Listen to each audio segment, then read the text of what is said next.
الحمد لله رب العالمين والصلاة والسلام على سيد الأنبياء والمرسلين محمد وعلى آله وأصحابه أجمعين.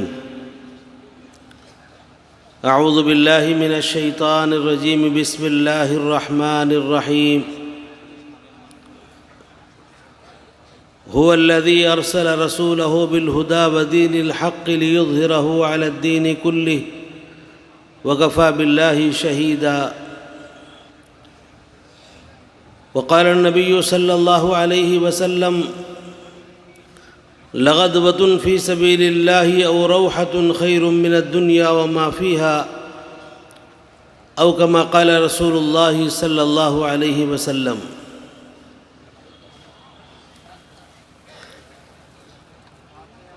میرے محترم بزرگوں، عزیز دوستو، ہم سب سے پہلے اللہ کا شکر ادا کریں کہ اللہ تعالیٰ نے ایسے مبارک اجتماع میں ہم سب کو شرکت کا موقع عطا فرمایا.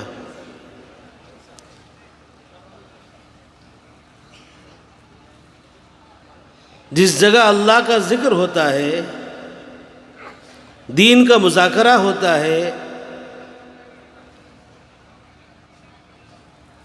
اس مجلس میں بیٹھنے والوں کی مغفرت ہوتی ہے. اللہ تعالیٰ ان کے گناہوں کو نیکیوں سے بدلتے ہیں. اس مجلس کا مقام اور مرتبہ اللہ کے نزدیک اتنا بڑا ہے، اتنا بڑا ہے. نبی کریم صلی اللہ علیہ وسلم نے ارشاد فرمایا، حشر کے میدان میں جبکہ سوائے عرش کے سائے کے کوئی اور سایہ نہیں ہوگا، اللہ تعالیٰ بعض قوموں کا حشر عرش کے سائے کے نیچے موتی کے منبروں پر بٹھا کر کریں گے ان کا اکرام. نہ وہ انبیاء ہوں گے، نہ شہداء ہوں گے. صحابہ نے پوچھا، اے اللہ کے نبی صلی اللہ علیہ وسلم، وہ کون لوگ ہوں گے، ان کی صفات کیا ہوں گی، بتائیے ہم، تاکہ ہم پہچان لیں ان کو. تو حضور صلی اللہ علیہ وسلم نے ارشاد فرمایا، وہ لوگ ہوں گے جو مختلف خاندان سے، مختلف قبیلوں سے، مختلف علاقوں سے اللہ کی نسبت پر جمع ہوئے ہوں اور اللہ کی نسبت سے وہاں سے جدا ہوتے ہوں. آج پورے صوبے سے کوئی کسی ضلع کا، کوئی کسی شہر کا، کوئی کسی گاؤں کا، کوئی کسی دیہات کا اور کوئی کسی خاندان کا، ایک پنڈال کے نیچے ایک مجلس میں ہم جو جمع ہوئے ہیں، ہم یقین رکھیں کہ اللہ تعالیٰ، اگر اللہ کے نبی کی بات پر ہم کو یقین ہے تو اللہ تعالیٰ ضرور ہم سب کا حشر بھی عرش کے سائے کے نیچے موتی کے منبروں پر اللہ فرمائیں گے انشاءاللہ.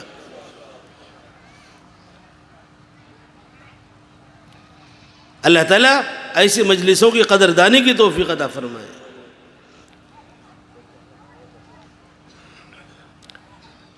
میرے دوستو، ہم دنیا میں یوں ہی نہیں آئے،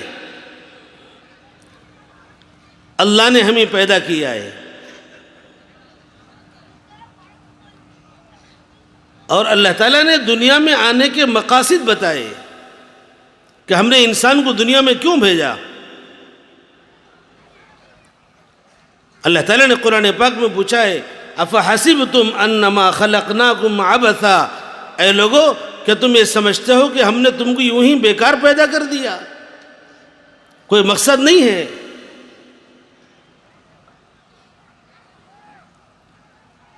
ہماری پیدائش کے مقاصد ہیں، اور دو بڑے مقاصد ہیں. سب سے پہلا مقصد یہ کہ ہم دنیا میں آنے کے بعد اپنے خالق و مالک کو پہچانیں اور اپنے خالق و مالک کی مان کر زندگی گزاریں. کہ ہر انسان کے پیدا ہونے کا سب سے پہلا اور سب سے بڑا مقصد ہے. اس لیے کہ اللہ تعالیٰ نے انسان کو کئی مراحل سے گزار کر یہاں تک پہنچایا ہے.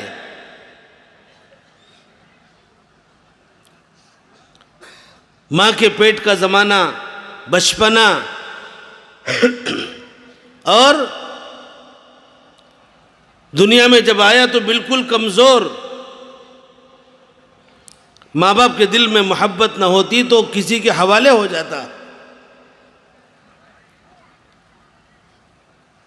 لیکن اللہ تعالیٰ نے اپنی قدرت سے ماں کے پیٹ میں بھی پرورش کیا، دنیا میں آنے کے بعد دودھ کا نظام چلایا، اور اللہ تعالیٰ نے کمزور اعضاء میں طاقت اور قوت پیدا کی۔ بول نہیں سکتا تھا، بولنے والا بنا، چل نہیں سکتا تھا، چلنے والا بنا، پکڑ نہیں سکتا تھا، پکڑنے والا بنا، کما نہیں سکتا تھا، کمانے والا بنا۔ اللہ تعالیٰ نے اپنی قدرت سے انسان کو ترقیات سے نوازا۔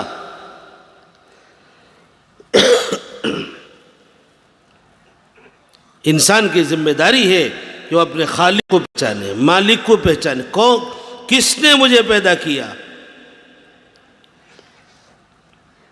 میرا خالق کون ہے، میرا مالک کون ہے، ماں کے پیٹ میں میری روزی کا کس نے نظام بنایا۔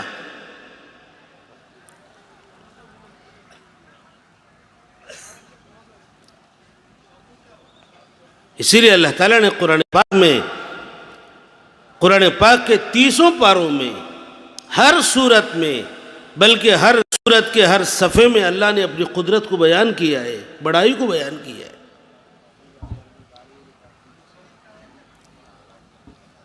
اب قرآن کا پہلا لفظ سنیں، الحمدللہ رب العالمین۔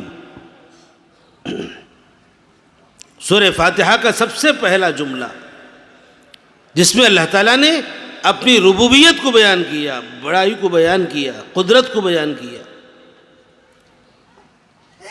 کہ سارے جہانوں کا پالنے والا۔ ہم کو دنیا نظر آتی ہے، ایک جہان ہے یہ، ایسے پتہ نہیں کتنے جہان ہوں گے۔ اللہ تعالیٰ سارے جہانوں کا پالنے والا وہ رب العالمین ہے۔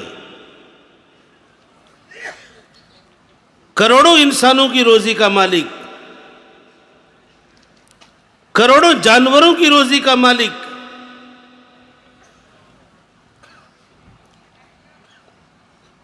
وہ چیونٹیوں کو بھی پالتا ہے، شیروں کو بھی پالتا ہے، ہاتھیوں کو بھی پالتا ہے، انسانوں کو بھی پالتا ہے۔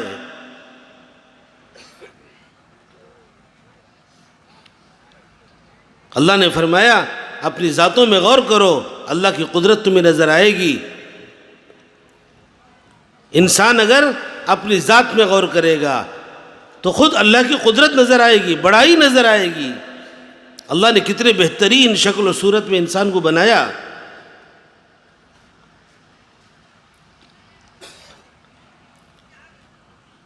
میرے دوستو، ہم سب کی سب سے پہلی ذمہ داری کہ ہم اپنے خالق و مالک کو پہچانیں کہ کون ہے ہمارا خالق، کون مالک ہے ہمارا۔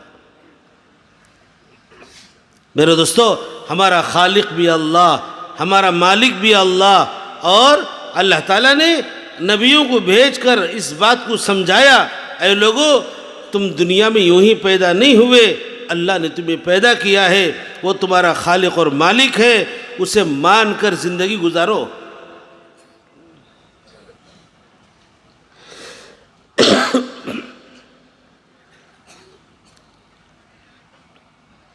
اس کے سوا کوئی عبادت کے لائق نہیں، کوئی بندگی کے لائق نہیں۔ ہماری روزی اس کے قبضہ قدرت میں، ہماری جان اس کے قبضہ قدرت میں، ہماری زندگی اور موت کا وہ مالک ہے۔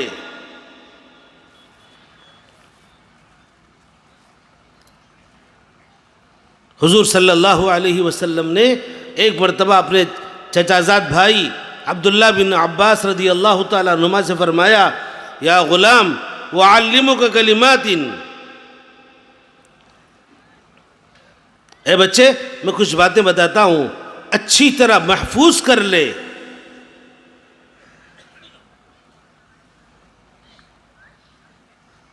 آپ نے ایمان سکھایا، یقین سکھایا، کہا میں کچھ باتیں بتاتا ہوں، اچھی طرح محفوظ کر لے، اچھی طرح ذہن و دماغ میں بٹھا لے۔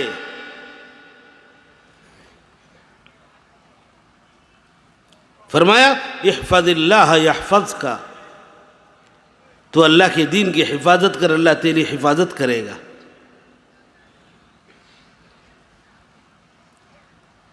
احفظ اللہ تجدہ تجاہک، اب اللہ کے دین کی حفاظت کر تو اللہ کو ہمیشہ اپنے سامنے پائے گا۔ اس کے بعد اللہ کے نبی صلی اللہ علیہ وسلم نے فرمایا، اے بچے اچھی طرح سمجھ لے، اگر ساری دنیا کے جنات اور انسان اور ساری دنیا کے لوگ جمع ہو جائیں اور تجھے نفع پہنچانا چاہے، اللہ نہ چاہے تو ہرگز نفع نہیں پہنچا سکتے۔ اور ساری دنیا کے جنات و انسان مل کر تجھے نقصان پہنچانا چاہیں، اللہ نہ چاہے تو ہرگز نقصان نہیں پہنچا سکتے۔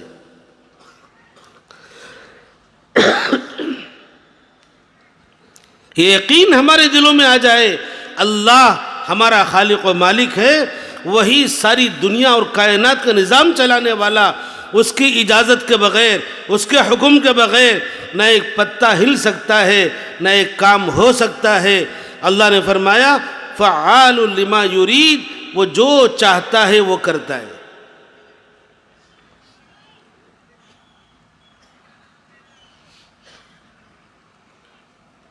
اس لیے میرے دوستو، ہم سب اللہ کے بندے ہیں، اللہ نے ہمیں پیدا کیا ہے، تو ہماری ذمہ داری، پہلی ذمہ داری کہ ہم اللہ پر یقین کریں، اللہ ہی کو مانیں، اللہ کی سوا کوئی عبادت کے لائق نہیں، کوئی بندگی کے لائق نہیں، کوئی حاجت روا نہیں، کوئی مشکل کشا نہیں، ہر حال میں ہم سب کو اللہ ہی سے مانگنا چاہیے۔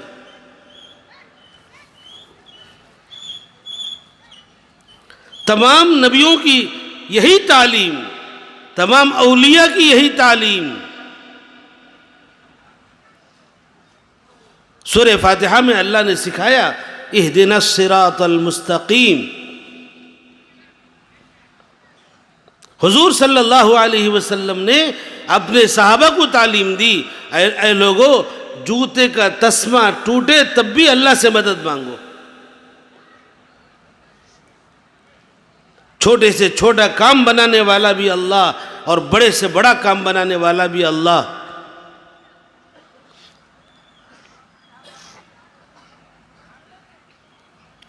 اللہ نے قرآن پاک میں ہمارے سمجھانے کے لیے بڑے سوالات کیے اور اس کے جوابات اللہ ہی نے دیے۔ فرمایا قرآن پاک کا 20واں پارہ آپ کھول کر دیکھیں کبھی، امن خلق السماوات والارض، لوگ دعویٰ کرتے ہیں یہ ملک میرا ہے، یہ چیز میری ہے، میں نے یہ بنایا ہے، میں نے اسے خریدا ہے اور میں نے اسے تعمیر کیا ہے۔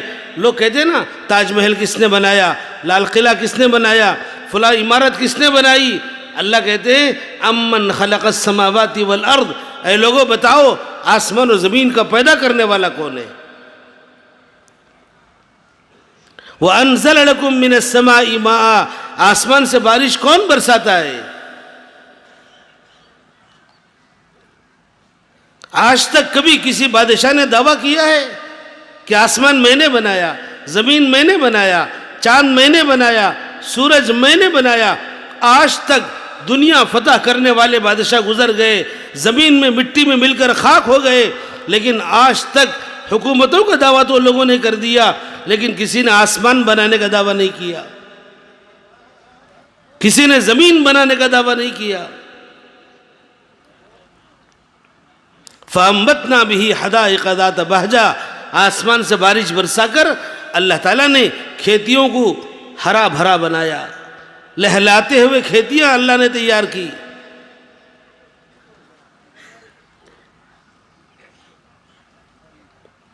مَا كَانَ لَكُمْ أَن تُنبِتُوا شَجَرَهَا، کسان اچھی طرح جانتے ہیں زمین میں دانہ ڈالنا کسان کا کام ہے، پانی دینا کسان کا کام ہے، اسے کھاد اور گوبری دینا کسان کا کام ہے، لیکن اگانا کس کا کام ہے؟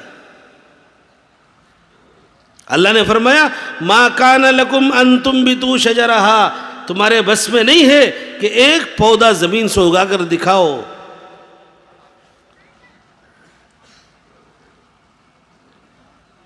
اللہ نے پوچھا ہے أَأَنْتُمْ تَزْرَعُونَهُ أَمْ نَحْنُ الزَّارِعُونَ، اے لوگو کھیتی تم کرتے ہو یا ہم کرتے ہیں؟ اللہ تعالیٰ اپنی قدرت سے ایک کمزور دانے کو اگر اللہ چاہے تو کیڑوں کے حوالے کر دے، وہ دانہ سڑ گل کر ختم ہو جائے، لیکن اللہ کی قدرت کہ ایک چھوٹا سا دانہ، ایک چھوٹی سی کوپل جو بالکل کمزور ہوتی ہے، آپ مسل دے تو پیس کر رہ جائے گی، لیکن زمین کو پھاڑ کر اندر سے نکلتی ہے، وہ نکالنے والا کون ہے؟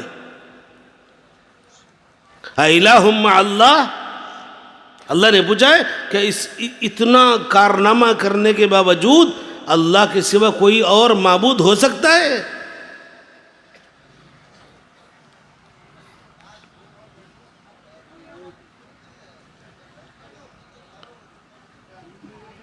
ایک جگہ اللہ نے پوچھا ہے، جب کنواں سوکھ جاتا ہے، چشمہ سوکھ جاتا ہے، ندی نالے تالاب سوکھ جاتے ہیں، کون سیراب کرتا ہے؟ پانی کون لاتا ہے؟ قُلْ أَرَأَيْتُمْ إِنْ أَصْبَحَ مَاؤُكُمْ غَوْرًا فَمَنْ يَأْتِيكُمْ بِمَاءٍ مَّعِينٍ، اے لوگوں بتاؤ، اگر تمہارا چشمہ سوکھ جائے، تمہارا کنواں سوکھ جائے، تمہارا ٹیوب ویل سوکھ جائے، کون اس میں چشمے جاری کرتا ہے؟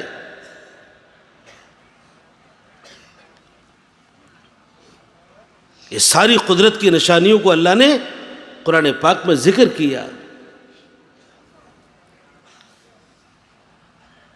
اور دعوت دی، لوگوں سے کہا دیکھو آسمان کو دیکھو، زمین کو دیکھو، چاند و سورج کو دیکھو،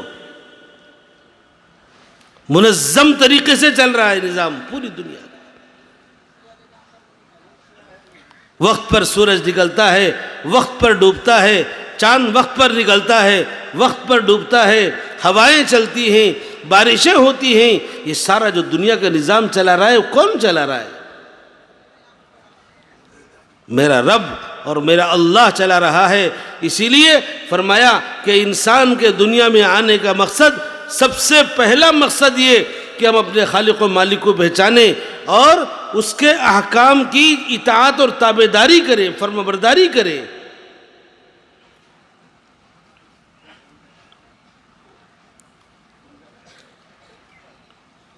وَمَا خَلَقْتُ الْجِنَّ وَالْإِنسَ إِلَّا لِيَعْبُدُونَ، اللہ نے فرمایا قرآن پاک میں، اے لوگو، اللہ تعالیٰ نے جنات اور انسان کو اپنی عبادت کے لیے پیدا کیا ہے۔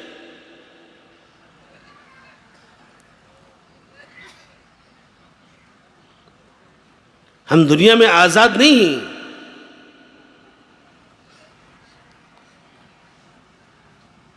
دنیا میں ہم پابند ہیں،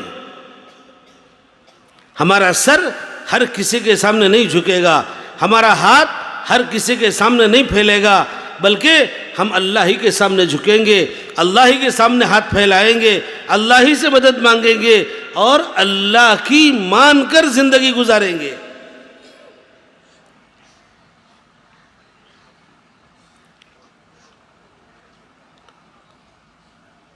اسی میں ہماری نجات، اسی میں کامیابی، اسی میں عزت، اسی میں سرخروئی۔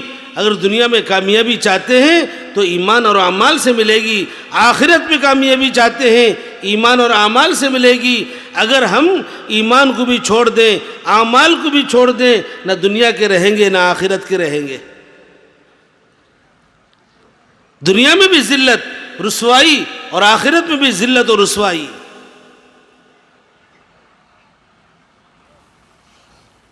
اللہ نے قرآن پاک میں مثالیں دی سمجھانے کے لیے۔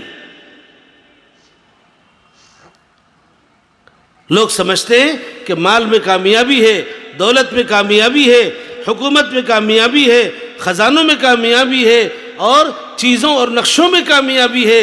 اللہ نے قرآن پاک میں ان کی مثالیں دیں اور فرمایا کامیابی ان چیزوں میں ہوتی۔ فرعون کبھی ناکام نہ ہوتا، قارون کبھی ناکام نہ ہوتا، شداد کبھی ناکام نہ ہوتا، نمرود کبھی ناکام نہ ہوتا، ابو جہل، ابو لہب کبھی ناکام نہ ہوتے، اس لیے کہ ان سب کے پاس تمام چیزوں کے نقشے موجود تھے۔ فرعون کے پاس حکومت تھی، قارون کے پاس خزانہ تھا، نمرود کے پاس حکومت تھی، شداد کے پاس بادشاہت تھی، ابو جہل، ابو لہب کے پاس تجارت تھی۔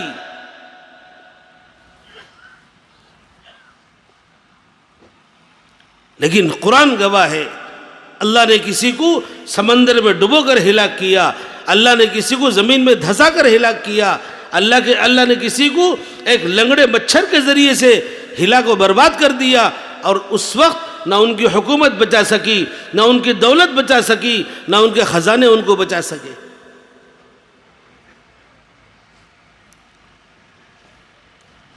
دونوں جہاں کی ذلت اور رسوائی ان کے مقدر بنی۔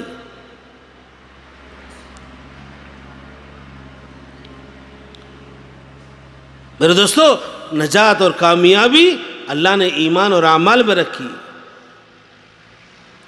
کہ ہمارے دل کا یقین درست ہو، اللہ کے ذات عالی سے ہونے کا یقین ہمارے دلوں میں ہو۔ ہم نے جو کلمہ پڑھا ہے لا الہ الا اللہ محمد الرسول اللہ، یہ صرف الفاظ کے حد تک نہ رہے بلکہ ہمارے دل و دماغ میں رچ بس جائے۔ زبان سے جو ہم کہتے ہیں وہ دل کہے کہ اللہ کے سوا کوئی معبود نہیں، کوئی عبادت کے لائق نہیں، کوئی حاجت روا نہیں، کوئی مشکل کشا نہیں، وہ میرا رب ہے، میرا خالق و مالک ہے، اس کی اطاعت، اس کی فرما برداری، اس کے احکام کی تابع داری وہ میری ذمہ داری ہے۔ آدمی اگر اس بات کو طے کر لے وہ دنیا میں اللہ کا ولی بنے گا اور آخرت پہ جنت کا مالک اور بادشاہ بنے گا۔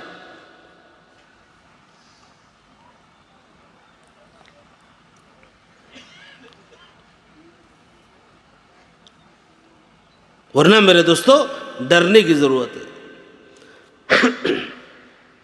اس لیے کہ دنیا عارضی ہے، چھوٹنے والی ہے، ختم ہونے والی ہے، یا کسی کو دوام نہیں ہے۔ چاہے کتنا بڑا بادشاہ کیوں نہ ہو، کتنا بڑا مالدار کیوں نہ ہو، چاہے کتنے ہی دن جی لے، لیکن ایک دن اسے دنیا سے جانا ہے، اور جو بھی گیا ہے وہ خالی ہاتھ گیا ہے، اور جو بھی جائیں گے خالی ہاتھ جائیں گے۔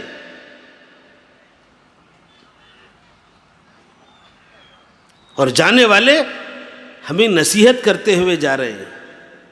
دیکھو ایک زمانے میں جوان تھا، میں مالدار تھا، میرا روب تھا، میرا دبدبہ تھا، میری چلتی تھی، اور آج جا رہا ہوں تو مجبور ہو کر جا رہا ہوں، سب کچھ چھوڑ کر جا رہا ہوں۔ یہ عبرت کی چیزیں ہیں، جگہ جی لگانے کی دنیا نہیں ہے، یہ عبرت کی جا ہے، تماشا نہیں ہے۔ یہ دنیا کوئی تماشے کی جگہ نہیں ہے، یہ عبرت کی جگہ ہے، نصیحت کی جگہ ہے، دیکھ کر سبق سیکھنے کی جگہ ہے کہ لوگ جا رہے ہیں، مر رہے ہیں، کسی کو غسل دیا جا رہا ہے، کسی کو کفنایا جا رہا ہے، اور کسی کو قبر کے گڑھے میں اتارا جا رہا ہے، ہم اپنی آنکھوں سے دیکھ رہے ہیں، تو عبرت حاصل کرنے کی ضرورت ہے۔ ایک دن میرے ساتھ بھی یہ ہونے والا ہے، میرے بھی کپڑے اتارے جائیں گے، مجھے بھی غسل دیا جائے گا، مجھے کفن پہنایا جائے گا، مجھے قبر کے گڑھے میں اتارا جائے گا، کوئی میرے ساتھ آنے والا نہیں، مجھے اکیلا قبر میں ہزاروں سال رہنا پڑے گا۔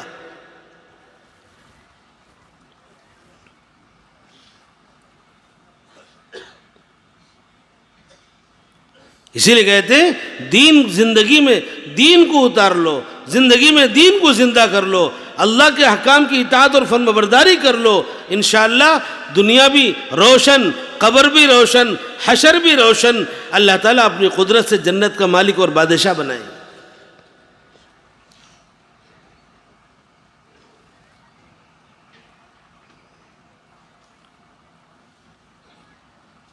اسی لیے اللہ تعالیٰ نے ہر زمانے میں نبیوں کو بھیجا کہ جاؤ میرے بندوں کو سمجھاؤ۔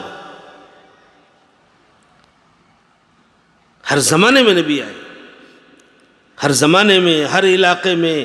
اللہ نے فرمایا وَلِكُلِّ قَوْمٍ هَادٍ، ہم نے ہر قوم کی طرف رہبر بھیجے، سمجھانے والے۔ انبیاء کیا دعوت دیتے تھے؟ فرماتے تھے انی لکم رسول امین فاتقوا اللہ واطیعون، اے لوگو میں اللہ کا امانت دار پیغمبر ہوں، رسول ہوں، اللہ سے ڈرو، اللہ کا تقوی اپنے اندر پیدا کرو اور میری اطاعت کرو، فرما برداری کرو۔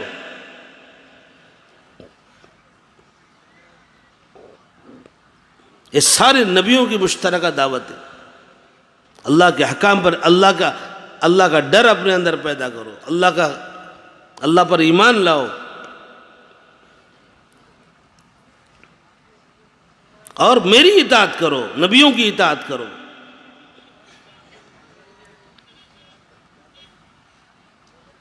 اس لیے کہ انسان جب دنیا میں پیدا ہو کر آتا ہے وہ بالکل سفید کاغذ کی طرح معصوم بن کر آتا ہے، کوئی گناہ نہیں، کسی کا حق اس پر نہیں۔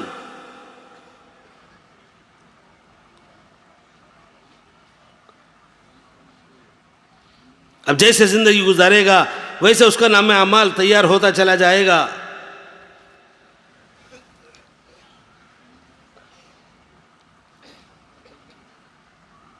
اللہ تعالیٰ جب کسی انسان کو پیدا کرتے ہیں تو اس کے ساتھ 2 فرشتوں کو بھی بھیجتے ہیں، کرامن کاتبین یعلمون ما تفعلون۔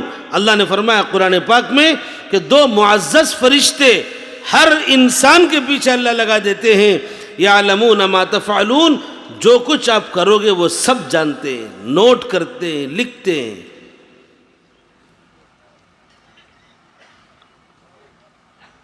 ہماری پوری زندگی کا ویڈیوگرافی بن رہا ہے، پوری زندگی ہماری ریکارڈ ہو رہی ہے کہ اس نے جوانی میں کیا کیا، دن میں کیا کیا، رات میں کیا کیا، بڑھاپے میں زندگی اس نے کہاں گزاری اور کیسے گزاری۔ ایک ایک دن، ایک ایک رات، ایک ایک لمحہ ہمارا نوٹ ہو رہا ہے۔ بلکہ اللہ تعالیٰ نے اس سے آگے کی بات فرمایا ما یلفظ من قول الا لدیہ رقیب عتید۔ انسان کی زبان سے جو بات نکلتی ہے ہر جملہ، ہر لفظ ایک فرشتہ نوٹ کر رہا ہے۔ اچھی بات کیا وہ بھی لکھی جائے گی، بری بات کیا وہ بھی لکھی جائے گی، قرآن کی تلاوت کیا، اللہ کا ذکر کیا، وہ ساری باتیں نوٹ ہوں گی۔ اگر ہمارے منہ سے اور ہماری زبان سے غلط باتیں نکلیں گی وہ بھی نوٹ کی جائیں گی، لکھی جائیں گی۔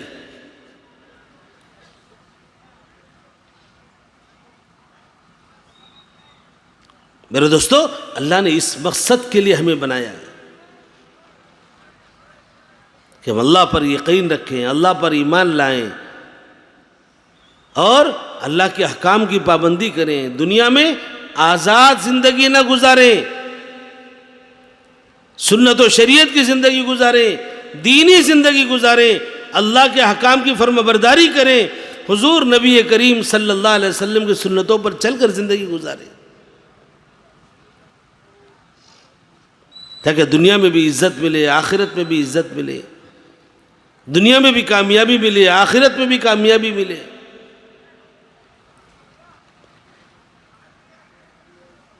اللہ نے قرآن پاک میں فرمایا وَمَن يُطِعِ اللَّهَ وَرَسُولَهُ فَقَدْ فَازَ فَوْزًا عَظِيمًا، جو اللہ کی اور اللہ کے رسول صلی اللہ علیہ وسلم کی اطاعت کریں گے وہ بہت بڑی کامیابی کو پائیں گے، بہت بڑی کامیابی۔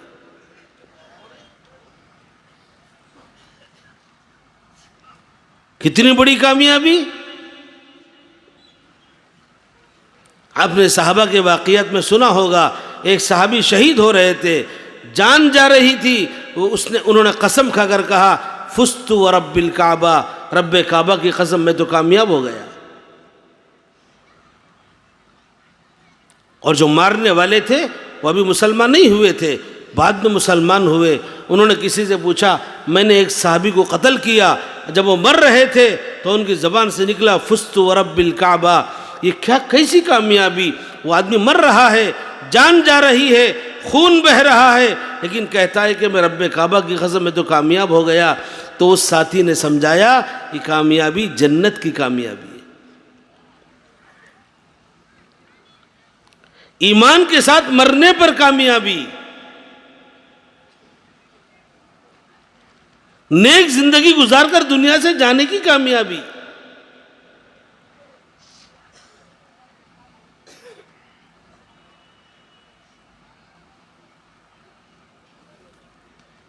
اسی لیے اللہ کے نبی صلی اللہ علیہ وسلم ہمیشہ صحابہ کا ذہن دنیا سے آخرت کی طرف موڑتے تھے، دنیا کی نفع کی چیزوں سے آخرت کی نفع کی چیزوں کی طرف متوجہ کرتے تھے۔ کہتے تھے دنیا کے نفع چند روزہ ہے، دنیا چھوٹنے والی ہے، دنیا ختم ہونے والی ہے۔ قل متاع الدنیا قلیل والآخرۃ خیر وابقی، فرمایا اے نبی آپ کہہ دیجئے کہ دنیا کا ساز و سامان، دنیا کا مال و متاع، دنیا کی چیزیں بہت تھوڑی، بہت تھوڑی اور بہت تھوڑی، والآخرۃ خیر وابقی، اور آخرت میں ملنے والی نعمتیں اس سے بھی بہتر اور اس سے بھی زیادہ باقی رہنے والی ہے، ہمیشہ ہمیشہ پائیدار۔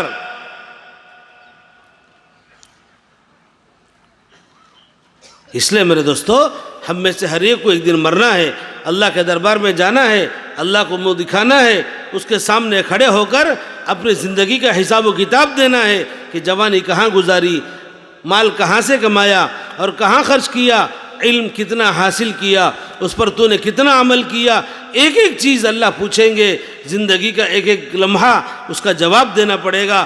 آج یہ اللہ کی امانت ہے، ہم جو زندہ ہیں وہ زندگی اللہ کی امانت ہے، ہماری جوانی اللہ کی امانت ہے، اس میں ہم اپنی منمانی کریں گے، خواہشات کی پیروی کریں گے، جو جی میں آیا وہ کریں گے، اللہ کے سامنے ذلت ہوگی، رسوائی ہوگی، اللہ کے سامنے کھڑے ہو کر شرمندہ ہونا پڑے گا۔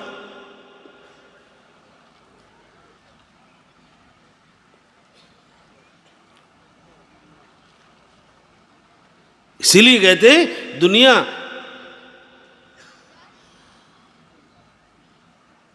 غیروں کے لیے جنت ہے، مومن کے لیے قید خانہ ہے۔ الدنیا سجن المؤمن و جنت الکافر، جیسے قید خانے میں آدمی آزاد نہیں رہتا، اسے جہاں رکھے وہاں رہنا پڑے گا، جو دیں وہ کھانا پڑے گا، جیسے رکھیں ویسا رہنا پڑے گا، اور جو آرڈر ملے اسے پورا کرنا پڑے گا۔ میرے دوستو، ہم مسلمانوں کے لیے، ہم مومنوں کے لیے یہ دنیا قید خانہ ہے، ہم آزاد نہیں ہیں، ہم پابند ہیں۔ اللہ جو کھانے کے لیے کہے گا وہی کھائیں گے، یہ حلال ہے، یہ حرام ہے، یہ جائز ہے، یہ ناجائز ہے، ہر چیز میں، کھانے پینے میں، پہننے اوڑھنے میں، رہنے سہنے میں، شادی بیاہ میں، زندگی کے تمام شعبوں میں اللہ تعالیٰ نے حلال و حرام کو مقرر کیا ہے۔ حلال کو اختیار کرنا، حرام سے بچنا، یہ میرے دوستو ہر مسلمان کی ذمہ داری۔ اگر آدمی حلال کو اپنا لے، حرام سے اپنے آپ کو بچا لے، اللہ تعالیٰ اس سے راضی ہوتے ہیں، اللہ خوش ہوتے ہیں، اللہ ایسی نعمتوں سے نوازتے ہیں جس کا وہم و گمان بھی نہیں ہوتا اس کو۔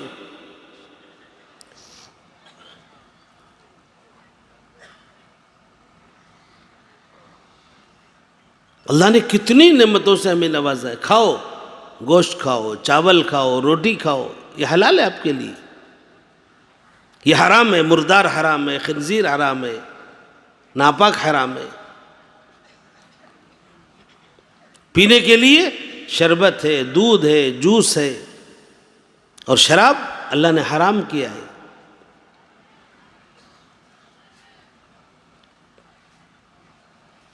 ہر چیز میں یہ آزمائش کے لیے، امتحان کے لیے اللہ نے فرمایا الذی خلق الموت والحیات لیبلوکم ایکم احسن عملا۔ یہ جو زندگی اور موت کا جو نظام اللہ نے چلایا ہے، اسی مقصد کے لیے چلایا ہے تاکہ اللہ دیکھیں کون اس میں اچھے عمل کر کے آتا ہے، کون برے عمل کر کے آتا ہے۔ ورنہ اگر بدلہ نہیں ہوگا، ایک آدمی متقی ہے، پرہیزگار ہے، روزے رکھتا ہے، نماز پڑھتا ہے، اللہ کا ذکر کرتا ہے، تلاوت کرتا ہے، ایک آدمی گنہگار ہے، شراب پیتا ہے، جوا کھیلتا ہے، نماز نہیں پڑھتا، روزے نہیں رکھتا، دونوں مر کر جائیں گے۔ اگر کوئی بدلہ نہیں ہوگا تو یہ ناانصافی ہوگی ہے۔ اس نے تو خامخواہ مصیبت مول لی، بھوکا پیاسا رہا، سردی میں اٹھ کر ٹھنڈے پانی سے وضو کر کے نماز پڑھتا رہا، کیا ملا اس کو؟ اسی لیے اللہ تعالیٰ نے آخرت کو رکھا ہے، مالک یوم الدین، روز جزا کا مالک ہے، بدلے کا دن کا مالک ہے. دنیا میں عمل ہے، بدلہ نہیں ہے. آخرت میں بدلہ ہے، عمل نہیں ہے. وہاں بدلہ ملے گا، ہر عمل کا بدلہ. جیسی کرنی ویسی بھرنی. نہ مانے تو کر کے دیکھ، جنت بھی ہے دوزخ بھی ہے، نہ مانے تو مر کے دیکھ. حضور صلی اللہ علیہ وسلم ایک مرتبہ مدینے میں تھے. حضرت جبرائیل تشریف لائے اور آپ کو لے کر گئے. ایک پرانے قبرستان کے پاس گئے، ایک پر مارا. اندر سے ایک آدمی اٹھا اور کہا قم باذن اللہ، اللہ کے حکم سے کھڑا ہو جا. ایک آدمی اٹھا، بڑا حسین و جمیل خوبصورت، وہ کہہ رہا تھا اللہ کی تعریف کر رہا، الحمدللہ کہہ رہا تھا، اللہ کی تعریف کر رہا تھا، اللہ کا ذکر کر رہا تھا. جبرائیل نے کہا کہ لوٹ جا. ایک دوسرے قبر پر گئے، دوسرا پر مارا، کہا قم باذن اللہ، اللہ کے حکم سے اٹھ جا. ایک آدمی کھڑا ہوا، کالا کلوٹا، کیری آنکھوں والا، بڑا بدصورت. وہ کہہ رہا تھا ہائے افسوس، ہائے ندامت، ہائے شرمندگی. جبرائیل نے کہا کہ لوٹ جا. پھر حضور سے آپ نے ارشاد فرمایا اے محمد صلی اللہ علیہ وسلم، لوگ جس حال میں مرتے ہیں اسی حال میں قبر سے اٹھائے جائیں گے. کما تحیون تموتون وکما تموتون تحشرون. جیسے جیو گے ویسا مرو گے، اور جیسا مرو گے اسی حال میں قبر سے اٹھائے جاؤ گے.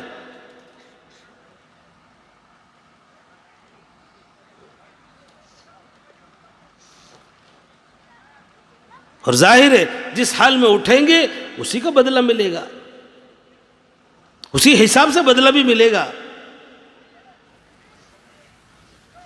قرآن پاک میں اللہ نے آخرت کا تذکرہ کیا اور بڑی بڑی تفصیل سے اللہ نے بیان فرمایا. حشر کے میدان میں لوگوں کے ہاتھ میں ان کا نام اعمال دیا جائے گا.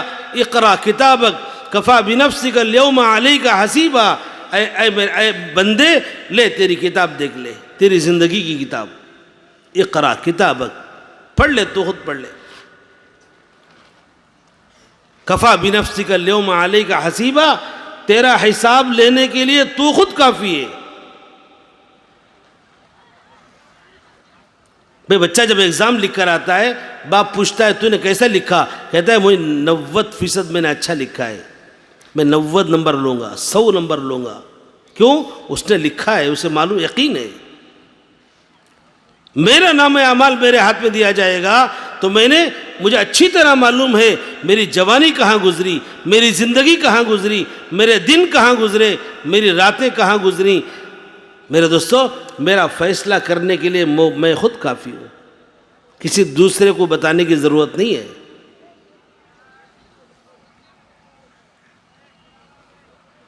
کسی کو نام اعمال سیدھے ہاتھ میں دیا جائے گا اور کسی کو الٹے ہاتھ میں پیچھے سے دیا جائے گا. اسی وقت پتہ چل جائے گا کہ یہ کامیاب ہے اور یہ ناکام ہے.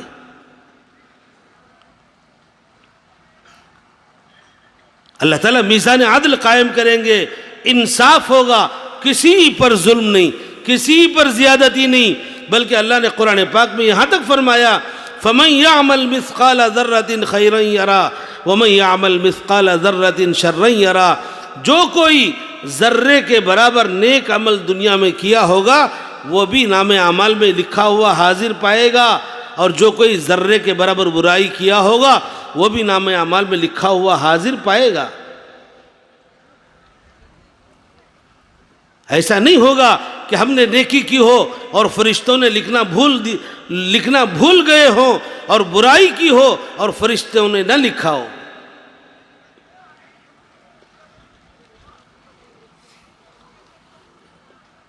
اس لیے میرے دوستو، ہم سب کو زندگی کا رخ بدلنے کی ضرورت ہے. جیسے صحابہ نے زندگی کے رخ کو بدل لیا.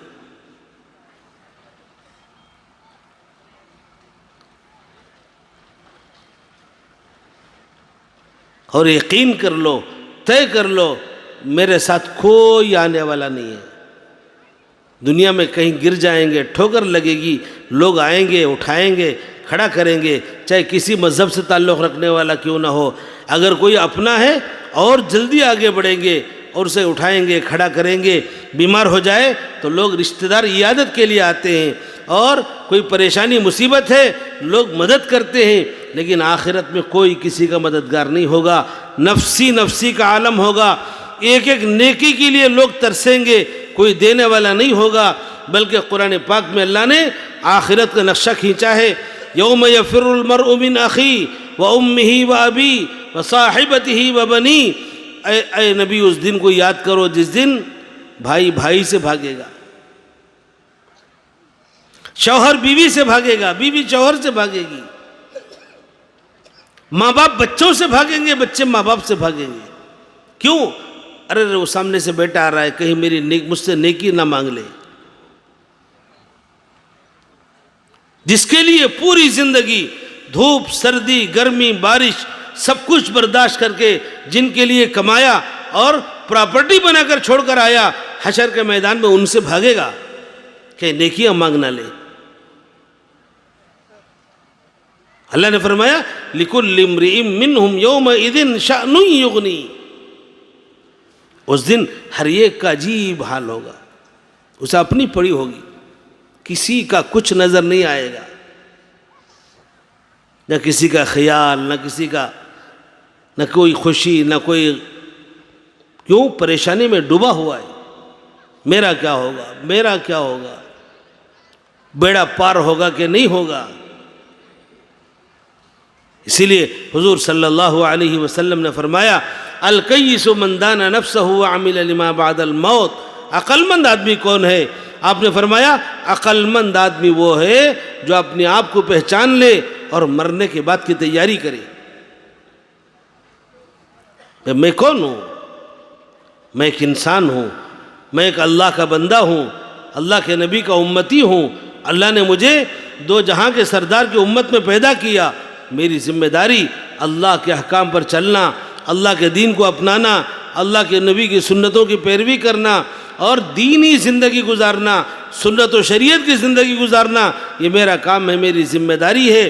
آدمی اپنے آپ کو پہچان کر دینی زندگی گزارے گا تو انشاءاللہ قیامت میں، حشر میں اور میزان کے پاس، پل صراط کے پاس آخرت کی جتنی منزلیں ہیں ان تمام منزلوں میں آسانی سے آدمی گزر جائے گا اور اللہ کی رضامندی پانے والا بنے گا۔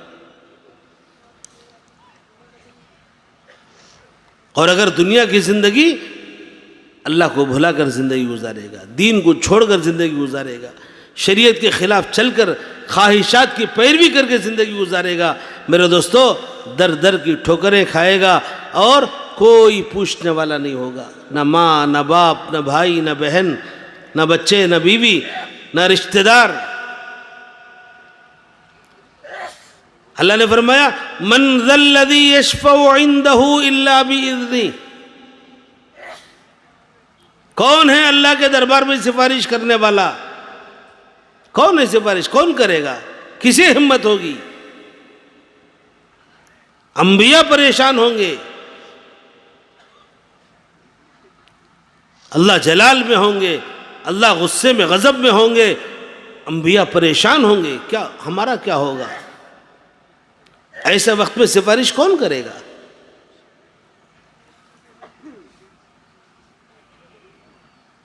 یعلم ما بین ایدیہم وما خلفہم، آگے کا بھی اللہ جاننے والا، پیچھے کا بھی جاننے والا۔ میرے دوستو اس لیے کہتے ہیں کہ اللہ کے لیے دنیا کی زندگی میں اللہ کے احکام، اللہ پر یقین کرو، اللہ پر توکل کرو، اللہ پر ایمان لاؤ، اپنے ایمان کو بناؤ اور اپنے اعمال کو بناؤ، اس پر اللہ کا وعدہ ہے۔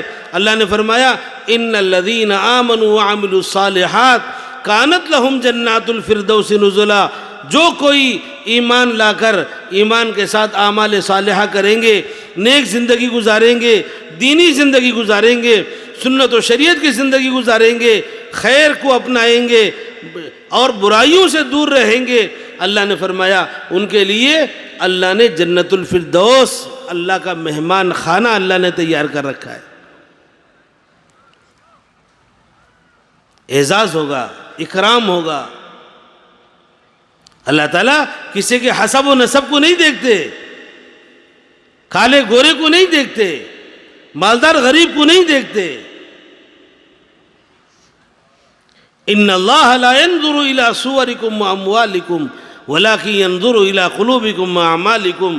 حدیث پاک میں اللہ کے نبی صلی اللہ علیہ وسلم نے فرمایا بے شک اللہ تعالیٰ نہ تمہارے چہروں کو دیکھتے ہیں نہ تمہارے مالوں کو دیکھتے ہیں، بلکہ اللہ تعالیٰ تمہارے دل اور تمہارے اعمال کو دیکھتے ہیں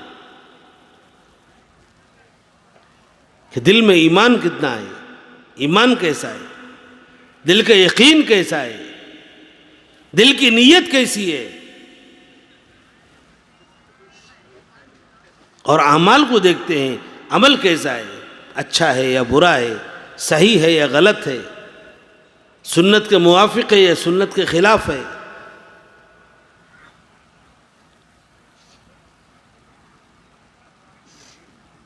اس کے لیے اللہ نے ہمیں دنیا میں پیدا کیا ہے. یہ ہماری سب سے پہلی ذمہ داری ہے، انفرادی ذمہ داری، میری بھی ذمہ داری، آپ کی بھی ذمہ داری، دنیا میں بسنے والے ہر انسان کی ذمہ داری اپنے خالق و مالک کو پہچاننا اور اپنے خالق و مالک کی اطاعت اور فرما برداری کرنا. یہ ہر ایک کی سب سے پہلی ذمہ داری. آدمی اگر اللہ کو پہچان کر اللہ کی اطاعت کرے، فرما برداری کرے اور آقا نامدار تاجدار مدینہ جناب محمد رسول اللہ صلی اللہ علیہ وسلم کی اطاعت اور فرما برداری کرے گا تو انشاءاللہ دنیا میں بھی چین، سکون، عزت کی زندگی ملے گی اور آخرت میں ہمیشہ ہمیشہ کی سرخری اور کامیابی ملے گی. اور دوسری ذمہ داری، اللہ تعالیٰ نے اس امت کو انسانیت کی نفع رسانی اور انسانیت کی ہدایت کے لیے اللہ نے پیدا کیا. ایسا نہیں کہ میں نیک بن گیا، میں ایمان والا بن گیا، میں اعمال والا بن گیا، میں نمازی بن گیا، میں حاجی بن گیا، میں حافظ اور عالم بن گیا، بس کامیاب ہو گیا. نہیں، اللہ تعالیٰ نے قرآن پاک میں اس امت کو دعوت کا ذمہ دار بنایا.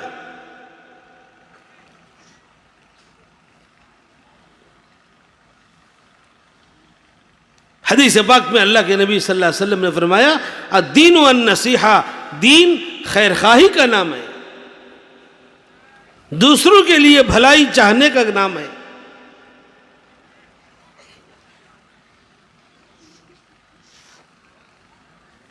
میری ذمہ داری ہے میری بیوی کو بھی دین سکھاؤں، اپنے بچوں کو بھی دین سکھاؤں، پڑوسوں کو بھی دین سکھاؤں، محلے والوں کو بھی دین سکھاؤں، بستی والوں کو بھی دین سکھاؤں.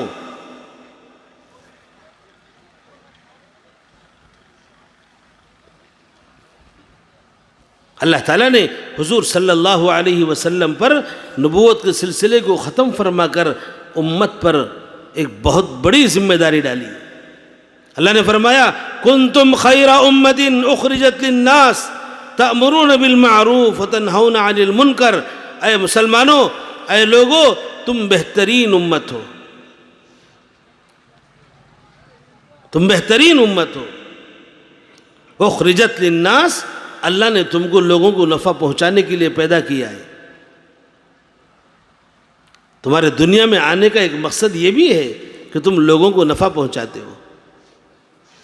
کون سا نفع؟ نفع کے بہت سارے طریقے ہیں. کھانا کھلانا ایک نفع ہے، پانی پلانا ایک نفع ہے، فائدہ پہنچانا ہے. علاج دوا دارو کرنا بھی ایک فائدہ پہنچانا ہے. ننگے کو کپڑا پہنانا یہ بھی بہت بڑا فائدہ پہنچانا ہے. لیکن اللہ تعالیٰ نے ان سب سے قطع نظر فرمایا تأمرون بالمعروف وتنہون عن المنکر، کہ تم لوگوں کو بھلائی کا حکم کرتے ہو، برائیوں سے روکتے ہو. اصل کام تمہارا یہ ہے.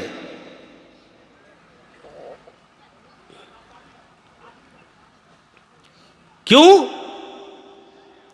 اس کام سے اس کی جنت اور جہنم بنے گی، اس کے جنتی اور جہنمی ہونے کا فیصلہ ہوگا. آدمی کھانا کھلائے گا، آج دوپہر میں کھلاؤ، شام میں پھر بھوک لگے گی. پیسے کو پانی پلاؤ، پھر پیاس لگے گی اسے. کپڑا پہناؤ، کپڑا بوسیدہ اور پرانا ہو جائے گا، پھر کل دوسرے کپڑے کی ضرورت پڑے گی. یہ سب عارضی ضرورتیں ہیں. ہاں، یہ بھی بہت بڑے ثواب کا کام ہے. ایسا نہیں کہ کھانا کھلانا کوئی ثواب کا کام نہیں ہے، بہت بڑا ثواب کا کام ہے. اللہ کے نبی صلی اللہ علیہ وسلم نے اس کی بڑی فضیلتیں بتائیں کہ بھوکا، پیاسا، ننگا ان کو کھلانا پلانا کپڑا پہنانا یہ اللہ کے بہت بڑے انعام میں سے ایک انعام ہے، لیکن اللہ کے نبی صلی اللہ علیہ وسلم نے اس سے زیادہ اہمیت اس کام کو بتایا کہ اس سے زیادہ فائدہ مند کام امر بالمعروف اور نہی عن المنکر کا کام۔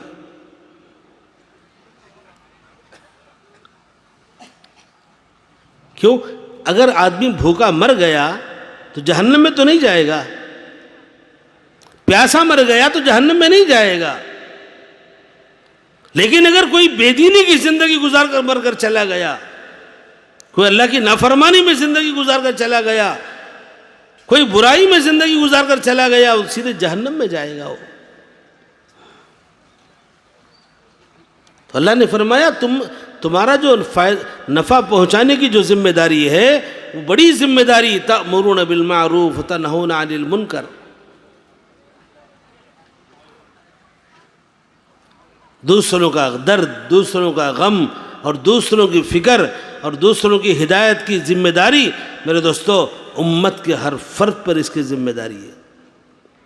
اسی ذمہ داری کو ادا کرنے کے لیے حضور صلی اللہ علیہ وسلم نے مکے میں، مدینے میں، مینا میں، عرفات میں، مزدلفہ میں، طائف میں اور مکے اور مدینے کے بازاروں میں جہاں جب موقع ملتا آپ وہاں پہنچ جاتے، کسی کی پرواہ کیے بغیر، نہ کسی مخالفت کی، نہ کسی دشمنی کی، نہ کسی مار کی، نہ کسی گالی کی، نہ کسی ذلت اور رسوائی کی۔ اللہ کے نبی تو یہ چاہتے تھے کہ کسی بھی طرح اللہ کا ایک ایک بندہ اللہ کو ماننے والا اور اللہ کی ماننے والا بن جائے۔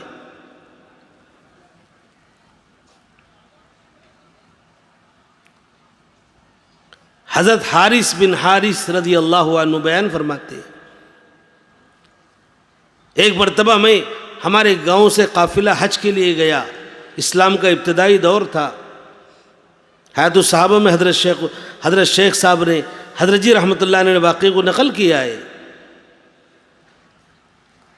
مکہ پہنچا قافلہ، حرم کے قریب پڑاؤ تھا ان کا، کہتے ہیں حارث رضی اللہ عنہ میں بھی بچہ تھا، نوجوان تھا، کم عمر تھا، میں نے دیکھا کہ خانہ کعبہ کے دوسری طرف کچھ لوگ جمع ہیں، میں نے سمجھا کوئی تماشا ہو رہا ہے، میں قافلے کو چھوڑ کر دوڑتا ہوا گیا کہ دیکھو کیا ہو رہا ہے۔ جب میں نے وہاں پہنچا تو کیا دیکھتا ہوں کہ ایک حسین و جمیل خوبصورت نوجوان کھڑے ہیں اور ان کے اطراف لوگ جمع ہیں، وہ کوئی بات سمجھانا چاہتے ہیں لیکن کوئی سننے کے لیے تیار نہیں، وہ سمجھانا چاہ رہے ہیں، سامنے والے آوازیں کر رہے ہیں، ان کی بات میں خلل ڈال رہے ہیں۔ میں کھڑا ہو کر دیکھتا رہا کہ وہ سمجھاتے رہے، یہ لوگ انکار کرتے رہے، یہاں تک کہ کسی نے ان پر مٹی ڈال دی اور کسی نے نعوذ باللہ کسی نے تھوکا، کہا کہ آپ اسی طرح ہمارے معبودوں کو برا بھلا کہتے رہیں گے؟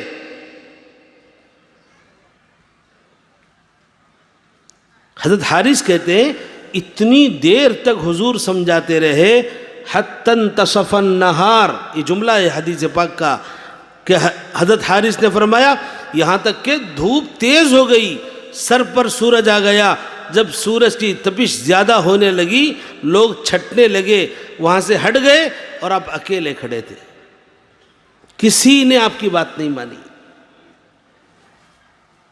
اس کے بعد حضرت زینب اپنے گھر سے تشریف لائیں اور ایک پیالہ میں پانی، ایک تولیہ لے کر آئیں اور آ کر حضور کے ہاتھوں میں پانی ڈالا تو حضور اپنے اس پانی سے اپنا چہرہ صاف کرنے لگے، تو حضرت بیٹی فاطمہ حضرت زینب نے پوچھا اے ابا جان آپ نے ان کا کیا بگاڑا ہے، کیوں آپ کے ساتھ ایسا برتاؤ کرتے ہیں؟ تو حضور نے فرمایا بیٹی صبر کر، ایک دن آئے گا کہ تیرے باپ کا لایا ہوا یہ دین ہر کچے پکے گھر میں داخل ہو کر رہے گا۔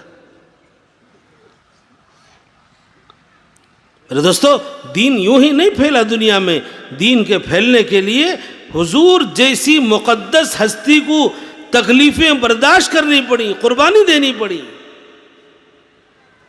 پیٹ پر پتھر باندھنے پڑے، دندان مبارک شہید ہو گئے، چہرے میں خود کی کڑیاں گھس گئیں، پیچھے احد میں گر گئے۔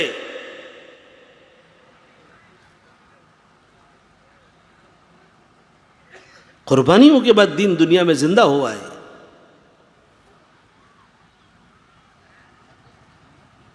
کتنے تانے آپ نے برداشت کیے، کتنی مشقتیں آپ نے اٹھائیں.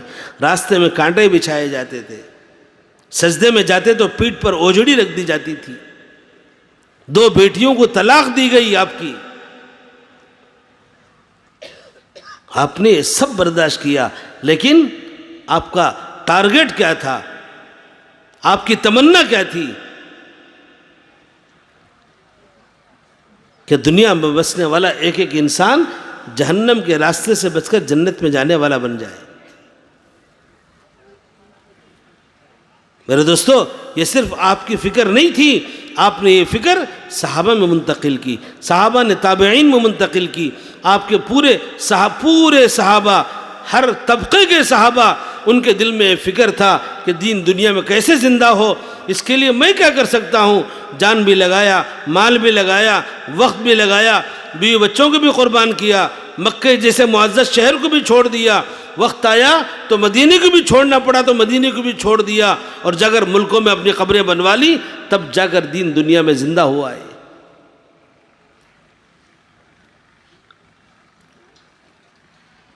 میرے دوستو، کیا صرف دین کے وہ ذمہ دار تھے؟ ہم ذمہ دار نہیں؟ ہم بھی ذمہ دار ہیں کہ اپنی زندگی میں 100% دین کو زندہ کرتے ہوئے امت کے ہر فرد کی فکر کرنا، امت کے ہر فرد کی فکر کرنا. حضرت مولانا عمر صاحب پالنپوری رحمۃ اللہ علیہ ایک بات کو سمجھانے کے لیے یہ کہتے تھے کہ جیسے آدمی بیٹھا ہوا ہے، راستے سے ایک اندھا گزر رہا ہے، نابینا راستے سے گزر رہا ہے، اور سامنے ایک بہت بڑا گڑھا کھڈا پڑا ہوا ہے. اللہ نے مجھے آنکھیں دی ہیں، مجھے نظر آ رہا ہے، میں دیکھ رہا ہوں کہ ایک نابینا اندھا گڑھے کی طرف جا رہا ہے. اب میری کیا ذمہ داری ہے؟ میری کیا ذمہ داری ہے؟ وہ میرا چچا نہیں ہے، میرا بھائی نہیں ہے، میرا رشتہ دار نہیں ہے، لیکن پھر بھی میری ذمہ داری ہے انسان ہونے کے ناطے اس انسان کو گڑھے میں گرنے سے بچانا میری ذمہ داری، وہ چاہے کسی بھی مذہب سے تعلق رکھنے والا کیوں نہ ہو. اگر میں نے اس اندھے کو، اس نابینا کو گڑھے میں گرنے سے نہیں بچایا، وہ گڑھے میں گر جائے گا. میرے دوستو، سر پھوٹے گا، ہاتھ ٹوٹے گا، پیر ٹوٹے گا، مر بھی سکتا ہے. ہو سکتا ہے نہیں ہو سکتا؟ اگر میں نے نہیں بچایا تو لوگ کیا کہیں گے؟ کہیں گے کیسے جاہل ہے. ایک انسان کی زندگی کو ختم کر، تیری وجہ سے انسان مر گیا، اس کا سر پھوٹ گیا. کہیں گے کہ نہیں کہیں گے؟ تو حضرت مولانا عمر صاحب پالنپوری رحمۃ اللہ علیہ نے کہا، ایک اندھا اگر گڑھے میں گرے گا تو سر پھوٹے گا، ہاتھ ٹوٹے گا، یا پیر ٹوٹے گا، یا زیادہ سے زیادہ مرے گا. لیکن اگر کوئی مسلمان، میرا بھائی، اللہ کا بندہ، کلمہ پڑھنے والا، حضور کا امتی، نماز چھوڑے گا تو جہنم کے گڑھے کی طرف جائے گا، روزہ چھوڑے گا تو جہنم کے گڑھے کی طرف جائے گا، شراب پیے گا تو جہنم کے گڑھے کی طرف جائے گا، جوا کھیلے گا تو جہنم کے گڑھے کی طرف جائے گا، ناجائز کمائے گا تو اللہ کے جہنم میں جائے گا. میرے دوستو، ہم اگر دیکھ کر یہ کہیں وہ جانے، اس کا کام جانے، مجھے اس سے کیا مطلب؟ میرے دوستو، فرمایا یہ مسلمانیت نہیں ہے، یہ مسلمان ہونے کا تقاضا نہیں ہے. مسلمان ہونے کا تقاضا یہ ہے کہ ایک امتی کا درد ہمارے دل میں ہو. یہ بیچارہ نماز نہیں پڑھے گا تو جہنم میں جائے گا، جہنم کی آگ اسے جلائے گی، اللہ اس سے ناراض ہوں گے، اللہ کے غضب کا شکار ہوگا. میرے دوستو، ہمارے دل میں ایک فکر پیدا ہو، درد پیدا ہو، یہ ایمان کی علامت اور نشانی فرمایا.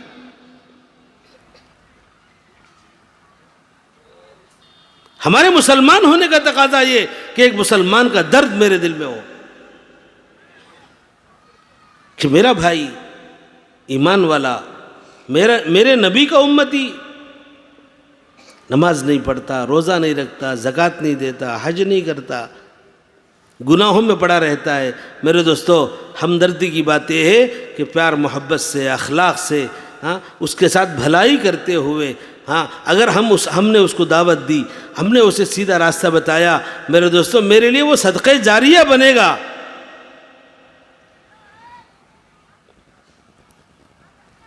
ورنہ قیامت میں اللہ کے دربار میں میرا دامن پکڑے گا وہ. ہم مجرم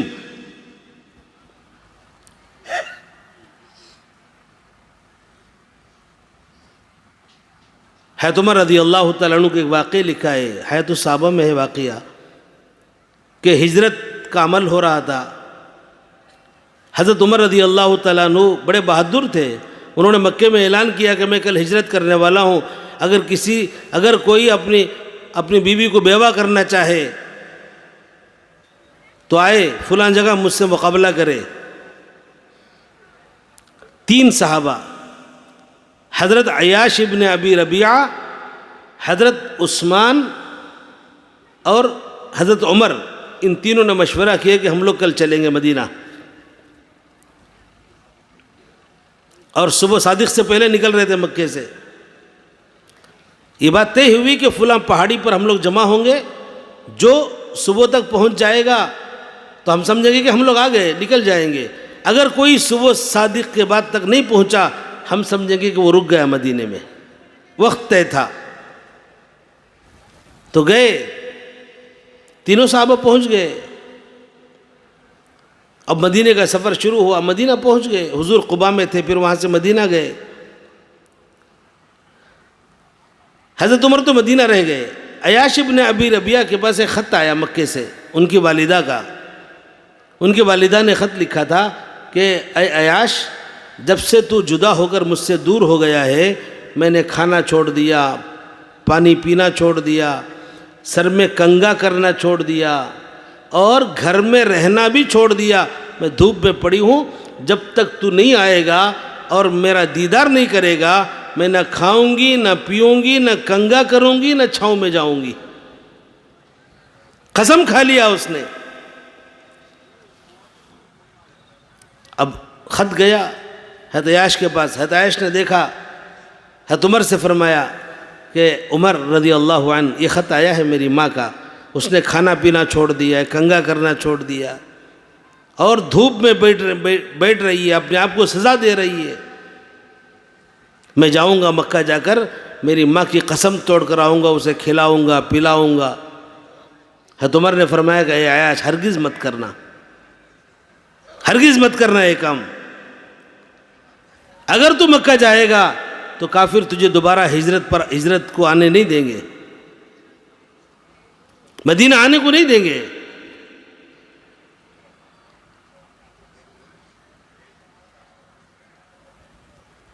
ہرگز بچ جا. تو پھر میں کیا کروں، میری ماں تو ہلاک ہو جائے گی. تو حضرت عمر نے فرمایا، دیکھ، جب اسے بھوک ستائے گی تو کھانا کھا لے گی، پیاس ستائے گی تو پانی بھی پی لے گی، جب جوئیں کاٹے گی ستائیں گی تو کنگا بھی کرے گی، اور جب دھوپ برداشت سے زیادہ ہو جائے گی تو خود چھاؤں میں چلی جائے گی. ہرگز مت جا. تو جائے گا تو تیرے ایمان خطرے میں ہے، تیرا ایمان خطرے میں آ جائے گا، تیرا اسلام خطرے میں آ جائے گا. مکے کے کافر تجھ پر ظلم کریں گے، ستم کریں گے، تو ایمان سے ہاتھ دھو بیٹھے گا. حضرت عیاش نے فرمایا کہ نہیں اے عمر، میں جا کر اپنے ماں کی قسم توڑ کر واپس آ جاؤں گا. تو حضرت عمر نے فرمایا، اگر تو نے جانا طے ہی کر لیا ہے تو میری اونٹنی لے جا، بڑی تیز رفتار ہے، بڑی فرمانبردار ہے، اور جلدی سے جا کر جلدی سے واپس آ جا. اور یہ میری تلوار ہے، 2 دھاری تلوار ہے، اسے بھی ساتھ میں لے جا، اگر کہیں سفر میں کوئی ضرورت پیش آئے تو اسے استعمال کر لینا. اور اس سے پہلے ایک بات فرمائی، اے عیاش، تو یہیں رہ جا میرے ساتھ، اگر تو چاہتا ہے تو مکے میں جو میری پراپرٹی ہے میں آدھی پراپرٹی دے دوں گا، رک جا. ان کو اندازہ تھا کہ مکے کے کافر اس کے ایمان سے اسے پھیر دیں گے. لیکن عیاش گئے. حضرت عمر نے اونٹنی بھی دی، تلوار بھی دی، خرچے کے پیسے بھی دیے، کہا جلدی واپس آنا. جب مکہ پہنچے تو ماں نے قسم توڑ لیا، کھانا بھی کھا لیا، پانی پی لی. لیکن مکے والوں کو معلوم ہو گیا کہ عیاش مدینے سے واپس آیا ہے، قید کر دیا. کہا کہ اسلام سے پھر جاؤ ورنہ ماریں گے. خوب مارنا شروع کیا، ستانا شروع کیا. تو انہوں نے اسلام سے مرتد ہو گئے. ادھر حضرت عمر مدینے میں انتظار کر رہے ہیں کب آئے گا عیاش، کب آئے گا. مکے سے جو بھی آتا اس سے پوچھتے تھے کہ عیاش کا کیا حال ہے، تو لوگوں نے بتایا کہ وہ تو اسلام سے نکل گیا، ان کے خاندان والوں نے قید کر دیا، وہ مجبوراً اسلام کو چھوڑ دیا اس نے. حضرت عمر اتنے پریشان تھے، ایک مسلمان کے ایمان کو بچانے کے لیے اتنی قربانی دی حضرت عمر نے کہ روزانہ اللہ کے نبی کے دربار میں جاتے اور سارا ماجرا بیان کرتے. اے اللہ کے نبی، ایک میرا ساتھی اسلام سے پھر گیا، میں کیا کروں؟ حضرت اللہ کے نبی فرماتے کہ دعا کرو ان کے لیے کہ اللہ تعالیٰ کوئی راستہ نکالے، اللہ تعالیٰ کوئی راستہ نکالے. اتنے بے چین حضرت عمر، میں کیا کہوں. ادھر حضرت عیاش کو بھی احساس ہو گیا کچھ دن کے بعد، ان کی دعا کی برکت سے ان کا دل مچلنے لگا کہ میں نے بہت بڑی غلطی کی، کاش عمر کی بات مان لی ہوتی تو مجھے آج کفر کا منہ دیکھنا نہ پڑتا. تو وہ بیزار ہو کر، تنگ آ کر روزانہ صبح میں مکے سے باہر جاتے اور پہاڑی پر چڑھ کر وہ بیٹھ کر سوچنے لگتے کہ آخر میں کروں تو کیا کروں، نہ ادھر کا رہا نہ ادھر کا رہا.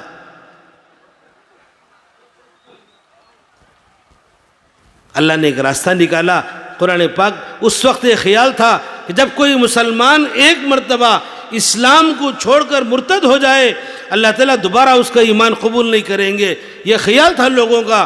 اللہ نے قرآن پاک میں آیتیں اتاری، إِلَّا مَن تَابَ وَآمَنَ وَعَمِلَ عَمَلًا صَالِحًا فَأُولَٰئِكَ يُبَدِّلُ اللَّهُ سَيِّئَاتِهِمْ حَسَنَاتٍ. یہ آیت شریفہ اتری تو اللہ کے حضرت عمر کو بلایا اور سنایا اللہ نے وحی اتاری ہے، اگر کوئی آدمی اسلام سے پھر جائے اور دوبارہ توبہ کر لے اور ایمان اور اعمال صالحہ کا پابند بن جائے اللہ تعالیٰ اس کے گناہوں کو نیکیوں سے بدل دیتے ہیں.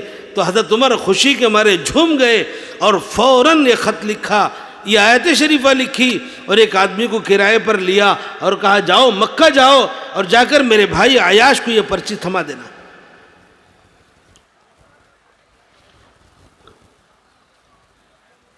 ایک آدمی گیا یہاں سے، مدینے سے مکہ گیا، حضرت عیاش کو تلاش کیا، وہ پرچی ان کے حوالے کی، وہ لے کر چلے گئے باہر مکے سے پہاڑی پر اور کھول کر پڑھنے لگے تو کچھ سمجھ میں نہیں آیا. ایک دن گئے، 2 دن گئے، تیسرے دن صبح صادق کے بعد گئے اور پرچی کھول کر بار بار پڑھ رہے تھے.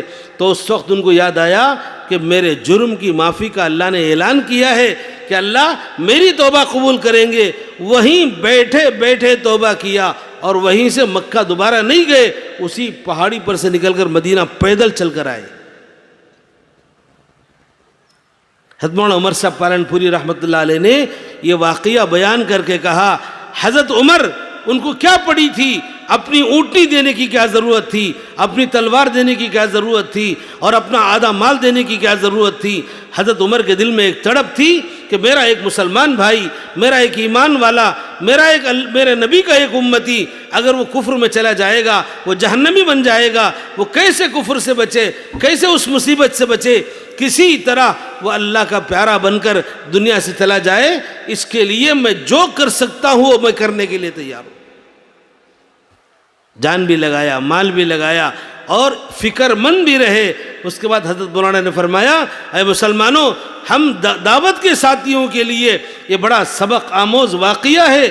ہر ساتھی کے دل میں جذبہ ہو میرا ایک مسلمان بھائی بڑا قیمتی ہے، اسے جہنم سے بچانا، اللہ کے غضب سے بچانا، اسے غلط راستے سے بچانا، اس کے لیے میں جو کر سکتا ہوں. اللہ نے مال دیا ہے تو مال لگاؤں گا، جان دیا ہے تو جان لگاؤں گا، وقت ہے تو وقت لگاؤں گا. صلاحیت اللہ نے دی ہے، صلاحیت لگا کر اس اللہ کے بندوں کو اللہ کی نافرمانی سے بچاؤں گا. یہ جذبہ ایک مسلمان کے اندر پیدا ہونے کی سخت ضرورت ہے. اس سے ایک اچھا معاشرہ وجود میں آئے گا. میرے دوستو، یہ دعوت و تبلیغ کی جو محنت ہے یہ اسی فکر والی محنت ہے،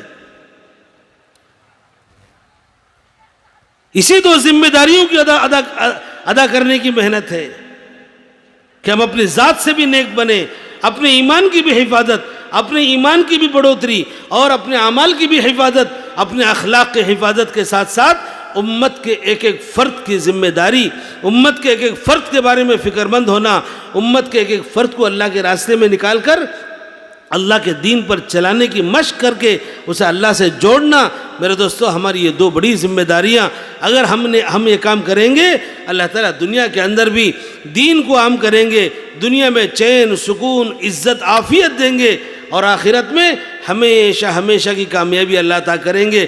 اسی لیے میرے دوستو یہ اجتماعات، یہ جماعتوں کی نقل و حرکت، یہ مقامی 5 اعمال، یہ سب اسی مقصد کے لیے ہیں کہ دین ہماری زندگی میں کیسا آئے، امت کی زندگی میں کیسا زندہ ہو جائے، میں کیسے اللہ کو راضی کرنے والا بنوں، امت کا ہر فرد کیسے اللہ کو راضی کرنے والا بنے، میں جنت میں کیسے جاؤں اور امت کا ہر فرد جنت میں جانے والا کیسا بنے، میں بھی جہنم سے بچوں، امت کا ہر فرد جہنم سے کیسے بچنے والا بنے۔